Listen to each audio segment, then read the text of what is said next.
warahmatullahi wabarakatuh. Saya Indri Pujiati, calon guru penggerak dari SDN Sangkali, Kecamatan Citerep, Kabupaten Bogor. Di channel YouTube saya kali ini akan menjelaskan tentang aksi nyata saya, yaitu mengembangkan nilai kemandirian siswa melalui dukungan psikoedukasi. Jangan lupa like, comment, share, dan subscribe channel YouTube saya. Selamat menyaksikan.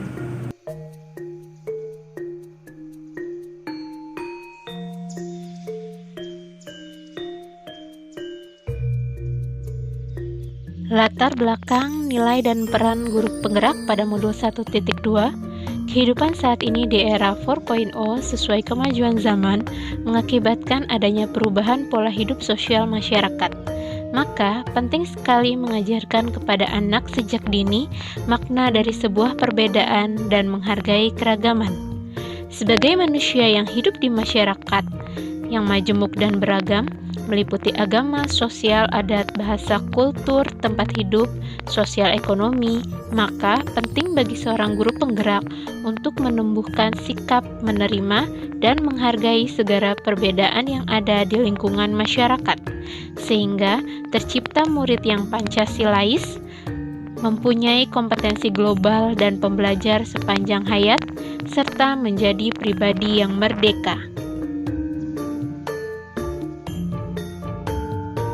Kemandirian dalam belajar merupakan salah satu hal yang penting dalam suatu proses pembelajaran, karena kemandirian belajar diperlukan agar siswa mempunyai tanggung jawab dalam mengatur dan mendisiplinkan dirinya. Selain itu, dapat mengembangkan kemampuan belajar atas kemampuannya sendiri, serta kemauannya. Sikap-sikap tersebut perlu dimiliki oleh siswa yang merupakan ciri dari kedewasaan orang terpelajar. Untuk dapat mandiri, anak membutuhkan kesempatan dukungan dan dorongan agar dapat mencapai kemandirian. Program dukungan psikoedukasi atau PDP merupakan tindakan pemberian dukungan bagi individu atau kelompok yang diberikan dengan mengintegrasikan keterampilan psikososial dan edukasi. Oleh karena itu, sebagai calon guru penggerak, dilakukan aksi nyata modul 1.2, nilai dan peran guru penggerak melalui judul, meningkatkan kemandirian siswa melalui dukungan psikoedukasi berani berpuisi.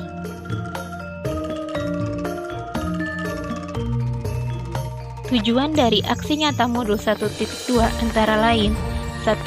Meningkatkan motivasi intrinsik dan ekstrinsik siswa dalam belajar. 2. Meningkatkan nilai kemandirian siswa dalam belajar. 3. Siswa mampu menyelesaikan permasalahan yang dihadapinya dan mengelola emosi dalam proses pembelajaran atau problem solving melalui dukungan kelompok. 4.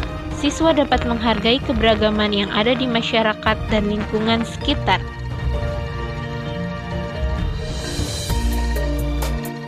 Adapun dukungan yang dibutuhkan antara lain: 1. Keluarga sebagai pusat pendidikan yang pertama dan utama dalam membentuk motivasi dan kemandirian siswa. Yang kedua, sekolah sebagai tempat mengembangkan berbagai potensi yang dimiliki siswa dengan program yang terstruktur dan sistematis. Yang ketiga, masyarakat sebagai tempat eksplorasi dan eksistensi kemandirian dengan potensi kemandirian yang dimilikinya, mengkondisikan lingkungan yang kondusif untuk kemandirian siswa.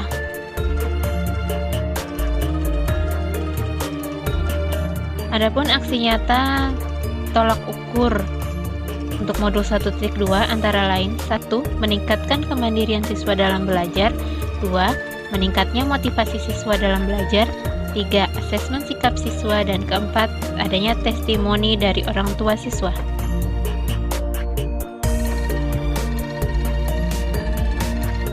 Lini masa yang dilakukan antara lain: yang pertama, tahap pembuatan rancangan tindakan aksi nyata.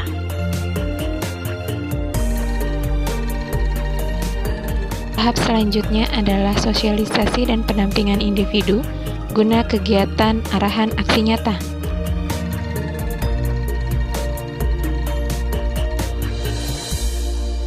Tahap persiapan selanjutnya pada lini masa tindakan adalah pembuatan rencana pelaksanaan pembelajaran atau RPP, di mana terdapat tujuan meningkatkan kemandirian siswa melalui dukungan psikoedukasi berani berpuisi dengan metode daring dan luring.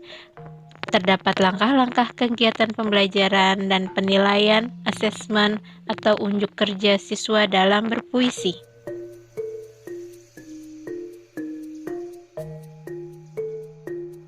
Dalam kegiatan pembelajaran, guru melakukan dukungan kelompok secara luring, yaitu menggunakan metode fokus grup diskusi atau FGD dengan pemberian dukungan psikoedukasi untuk mengelola emosi siswa selama masa pandemi belajar dari rumah.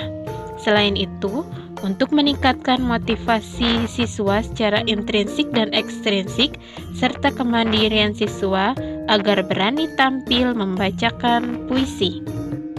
Selanjutnya, siswa melaksanakan kegiatan pembelajaran difasilitatori guru dengan pendampingan orang tua secara daring. Guru mengumpulkan hasil penugasan berupa puisi karya siswa dan memberikan umpan balik serta refleksi kegiatan pembelajaran. Siswa menampilkan hasil karya puisinya secara daring, dan guru melakukan penilaian sikap serta unjuk kerja berpuisi. Seragam baruku, kau putih dan bersih, aku akan menjaga dengan baik, tapi kau sekarang bagaikan barang antik yang tergantung di lemari. Kapan aku akan memakaimu agar semua orang tahu aku merindukanmu? Seragam. Siti Aziza, kelas 3A Sangkali.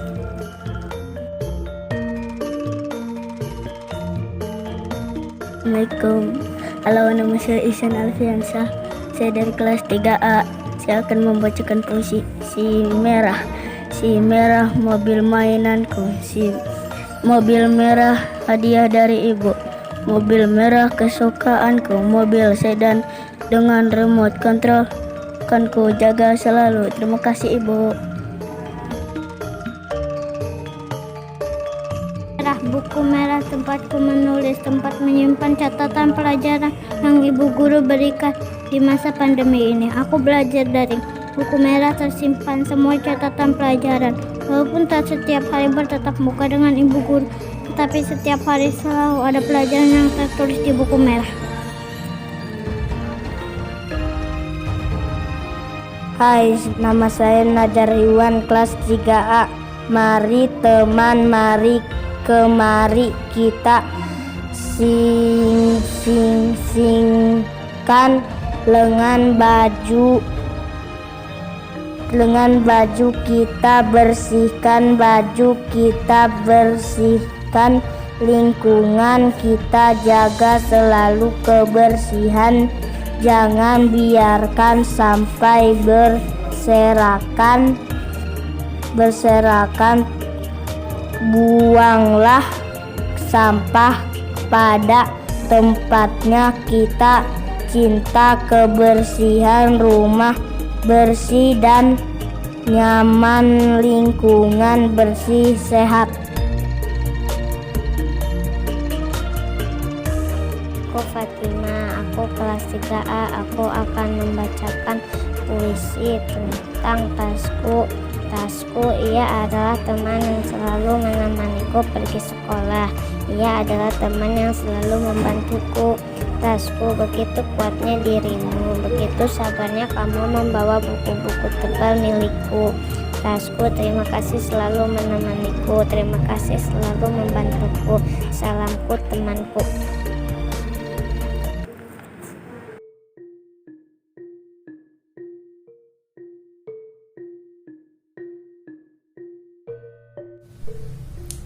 Assalamualaikum warahmatullahi wabarakatuh. Saya orang tua murid dari Fatima Rahma mau menceritakan belajar daring selama masa COVID-19.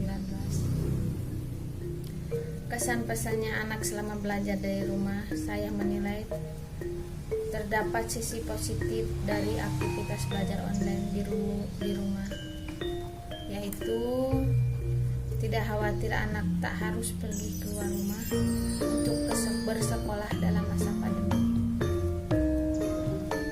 Meski demikian, dari segi efektivitas belajar online tidak sebaik datang langsung ke sekolah. Harapan saya sebagai orang tua bisa sekolah kembali seperti biasa, dan mudah-mudahan COVID-19 ini cepat berlalu. Demikian kesan dan pesan saya sebagai orang tua. Terima kasih. Wassalamualaikum warahmatullahi wabarakatuh. Pembelajaran yang didapatkan pada aksi nyata di modul 1.2 terdapat faktor pendukung atau keberhasilan dan faktor penghambat atau kegagalan. Faktor pendukung meliputi 1. Dukungan dari kepala sekolah dan rekan guru sejawat. 2. Adanya peran orang tua yang membimbing siswa dalam belajar dari rumah. 3. Tumbuhnya motivasi intrinsik dan ekstrinsik siswa dalam melaksanakan aktivitas pembelajaran. 4. Siswa mandiri dalam mengikuti pembelajaran. Sementara faktor penghambat atau kegagalan meliputi 1. Kesibukan orang tua dalam membimbing anaknya belajar dari rumah. 2. Pembiasaan sikap yang belum konsisten karena masih adaptasi perubahan sistem pembelajaran dari tatap muka ke model daring dan luring. 3. Sulitnya melakukan asesmen sikap karena siswa belajar dari rumah dan minimnya interaksi siswa sehingga program ini masih kurang efektif dan belum maksimal. Rencana perbaikan untuk masa mendatang meliputi 1. Membuat program yang lebih update. 2. Dalam hal asesmen sikap lebih spesifik indikator asesmennya. Dan 3. Menanamkan pendidikan yang mengembangkan profil pelajar Pancasila. Penutup, demikian aksi nyata modul 1.2 meningkatkan kemandirian siswa melalui dukungan psikoedukasi berani berpuisi. Kegiatan ini semoga bermanfaat dan menginspirasi sehingga dapat diterapkan pada pembelajaran di masa pandemi COVID-19 oleh para pembaca sekalian. Sekian dan terima kasih. Demikian aksi nyata yang dapat saya tampilkan. Wassalamualaikum warahmatullahi wabarakatuh. Salam merdeka belajar dan bahagia.